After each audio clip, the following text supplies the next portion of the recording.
in the transition of going from a movement to an establishment to an industry to collaborators, has embraced, for example, the notion in our rhetoric that we should not use the word murder, murderer, child killing. That's a lie. The commandment says, thou shalt not murder. It doesn't say thou shalt not abort. You don't abort a human being, you murder a human being. You abort the takeoff of a rocket. You abort a military plan. You don't abort people, you murder people. And the pro-aborts did polls years ago where they found that the one word that they could not overcome, that there was no overcoming it whatsoever, was the word murder. And so when we surrender that word and say we won't say murder of unborn babies, we've actually surrendered the best rhetorical tool in our entire arsenal, the best rhetorical weapon in our arsenal. And we've played right into their hands, and thereby we are collaborating with them.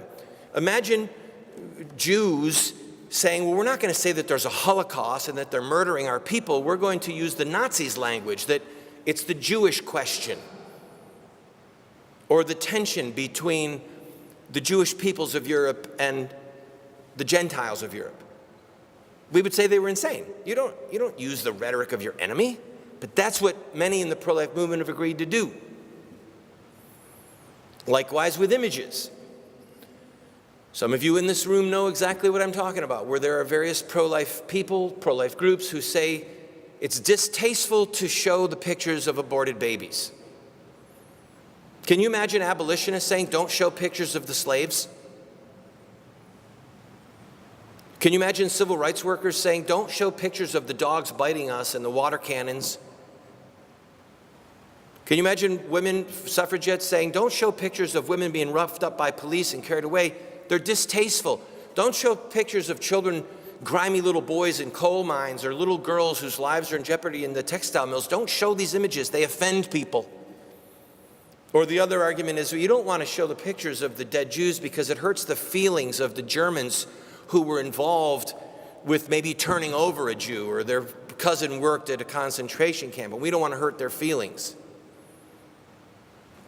If you want to know that a line of logic on a given tactic is sound or unsound, is wisdom or folly, take the word child killing out, or take the word abortion out, and put in the word slavery, or the words killing Jews, murdering Jews.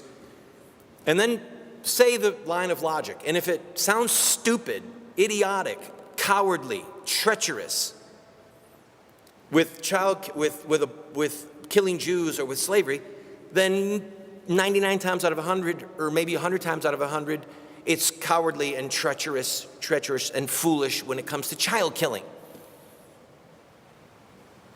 We will never win, friends, if we agree to the terms of battle that our enemies want.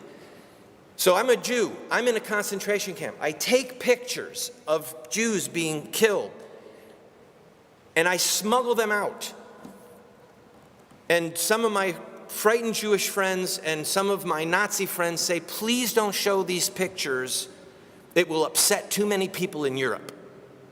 If I agree to not show those pictures, what am I at that moment?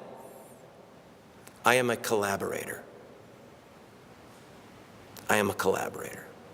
The people who do not want to use the words of truth and show the images of truth are collaborating with the murderers.